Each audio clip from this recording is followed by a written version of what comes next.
Horror TV shows are a truly daunting task to make. Often, scares themselves work better when they come thick and fast, working in shorter movies or even short anthologies to hit you with an idea and then retreat into the darkness. With this in mind, then it's no surprise that many horror TV shows start well but falter as they go. Not this lot though. The following all managed to buck off their baggage and be way better than anyone expected them to be. With that in mind, I'm Josh from What Culture Horror, and these are 10 horror TV shows that had no right to be this good. Number 10, Ash vs. the Evil Dead.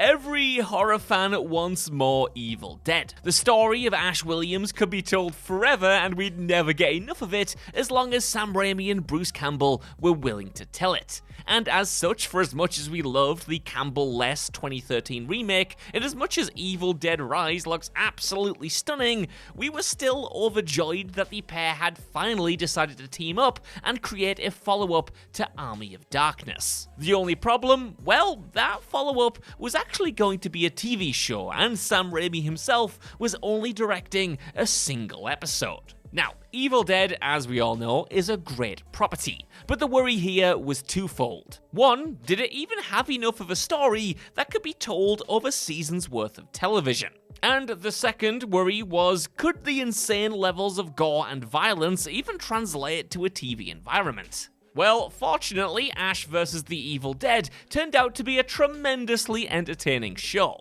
Though not quite the Evil Dead 4 that many of us still hope we might get one day, it was a damn fine Ash adventure and delivered bite-sized episodes of anarchy every single week. It is a shame that we never got that final season to tie everything off in a bombastic way, but this show is still definitely worth checking out regardless. Number 9, Wednesday.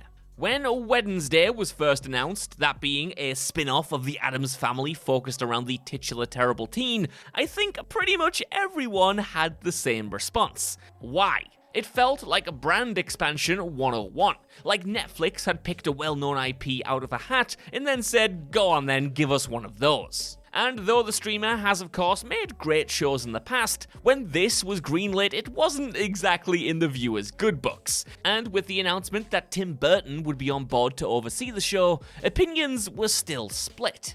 Despite all of these worries though, Wednesday actually turned out to be one of the streamer's biggest success stories in years. With the powerhouse performance of Jenna Ortega in the central role, the teen horror show became a hugely enjoyable phenomenon that, while not perfect by any means, was way better than the potential flop that it absolutely could have been. Number 8, Castlevania. Based on the video game series of the same name, Castlevania was originally slated to be turned into a movie all the way back in 2007. Thankfully for our sanity though, the production fell into development hell around a year later and stagnated until a deal was reached with Netflix in 2015. Despite the dark adult subject matter of the narrative, which follows monster hunter Trevor Belmont's fight against the demonic armies of Dracula, Castlevania was translated perfectly as an animation. Rather than just being an action-focused series though, the drama here goes much deeper, with political intrigue, huge twists, and a nuts final season that ties everything off in a supremely satisfying way. Despite the production struggles and general apprehension around video game adaptations, Castlevania debuted its 4-episode first outing to rave critical and fan reception, with immense praise for its visuals, characterization, and writing in particular. The series was then renewed for a further 3 seasons, all of which received strong reviews, with some people, including What Culture Gaming's own Scott Tilford, calling it one of the best video game adaptations of all time. Number 7, Bates Motel. Who would have thought that a modern-day prequel about a teenage Norman Bates helping his mother renovate a motel would make for 5 seasons of awesome psychological drama? Well, having already spawned a handful of underrated sequels and poorly received remakes, Alfred Hitchcock's seminal slasher Psycho doesn't exactly scream for yet another spin-off. But A&E's Bates Motel somehow succeeded in being the only genuinely worthwhile adaptation of the film. Having chose to not even order a pilot, but rather go to a straight 10-episode season order, it was a sign that the show would likely go down well. Even then though, few would have expected the quality to be so high, and reviews so positive that it remains the network's longest running drama despite going off the air in 2017. Stunning lead performances from former child star Freddie Highmore and Vera Farmiga as Norman's soon-to-be mummified mother Norma garnered prestigious award nominations and elevated the show further to unexpected heights. For its 5th season as well, the show even decided to loosely adapt the plot of Psycho itself, and still managed to receive a 100% rating on Rotten Tomatoes. Number 6, What We Do in the Shadows. Back before he was Marvel's directorial darling, Taika Waititi produced and starred in one of the funniest horror comedies in recent history in 2014's What We Do in the Shadows. And when it was announced that a TV show based on the film, but featuring new characters and expanding the source material, was in production, it was understandably thought incapable of living up to the original. Well, in a pleasant surprise, the television version of What We Do in the Shadows more than honors and matches its origins in quality, having been nominated for over 15 Emmys. The new characters themselves are outrageously hilarious, introducing new dynamics that separate it from the original. The show even managed to rope in a variety of famous actors from other vampire franchises, including an excellent Wesley Snipes as Blade again, for a series of cameos that may genuinely form one of the best crossovers in the whole genre. Number 5, Midnight Mass. Horror lovers everywhere may well be screaming at their screens with this entry. I mean, after all, director Mike Flanagan has established himself as a modern horror auteur with The Hauntings of Hill House and Bly Manor, not to mention his excellent film work, and by now any project coming from him is downright expected to be good. However, this wasn't always the case. Despite being his eventual 3rd series for Netflix, Midnight Mass was originally conceived and pitched to various studios all the way back in 2014. Alas, the project seemed fated not to be, as it was continually turned down, possibly due to its nature as a niche language story. And as such, Flanagan himself instead made the originally proposed novelization of Midnight Mass a recurring Easter egg within the films that did see a green light. Fortunately for us horror hounds though, Netflix finally allowed Flanagan to produce his vision for this personal story of addiction, Catholicism, and vampirism, with Midnight Mass finally airing in 2021. The show that no studio would take on was now ironically highly anticipated, though many still doubted that it would be as good as his prior series, which have since been lauded as some of the best horror TV ever made.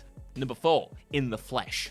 The average horror fan could be more than forgiven for groaning at the mention of yet another zombie show. After all, the 2010s featured a zombie media boom of the likes never seen before, though only a small percentage of the productions attempting to capitalize on the Walking Dead fever were actually any good. And with the idea of the zombies no longer being, well, zombies and instead reformed citizens experiencing a new form of governmental surveillance and prejudice, well, a concept like that threatens to lose a whole load of genre fans. Perhaps because of its off-the-wall approach to the zombie narrative though, BBC Three's 2013 series In the Flesh instead ended up being one of the best recent-ish considering it's a decade old, god how fast time goes, takes the genre has seen. Undead with funeral-grade foundation and coloured contacts wandering around a small town of Lancashire is not really the usual idea of a zombie epic, but the social and political implications of an integrated society post the Rising as it's known here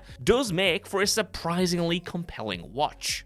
Number 3, Penny Dreadful. Conceptually, Penny Dreadful is one of the more bonkers-sounding shows on this list. The show sought to bring together a variety of iconic characters from Victorian Gothic horror into one narrative. What results is a TV show that sets Dorian Gray and Frankenstein side by side with Dracula and Van Helsing. And while this could have easily ended up as a poor imitation of Once Upon a Time Goes Horror, somehow Penny Dreadful itself manages to expertly intertwine these individual stories with a delicate hand, deftly interposing them with original characters who themselves drive the overarching narrative. The performances in particular are mesmerizing. Eva Green undeniably provides a career best turn that is genuinely baffling that she was never nominated for, while Timothy Dalton and the late Helen McCrory also help carry the show with a mastery over their roles. Though the 3rd and final season of the show does eventually fall prey to the struggle of giving each of the characters sufficient focus and interaction, it remains little short of a miracle that Sam Mendes and John Logan managed to produce a show that executed such a complicated premise this well for so long.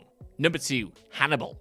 Much like fellow prequel Bates Motel, remaking a story most familiar to audiences through one of the best horror films of all time in The Silence of the Lambs was always going to be a delicate prospect. Even lead actor Mads Mikkelsen himself admitted to being, quote, reluctant to open up that, quote, can of worms prior to meeting showrunner Brian Fuller. The fact that NBC, as well, a commercial broadcast network not exactly known for its dark, gory prestige drama, actually greenlit the show for 3 full seasons is little short of a miracle in itself. Rather than fail to live up to or even meet the expectations of the franchise that it hinges on, however, Hannibal instead managed to overshadow its predecessors for many dedicated fans, becoming their premier depiction of these iconic characters. In fact, Hannibal was so excellent and so beloved that fan campaigns to pick the show up after it was cancelled back in 2016, with full endorsement of the cast and writers, are still ongoing.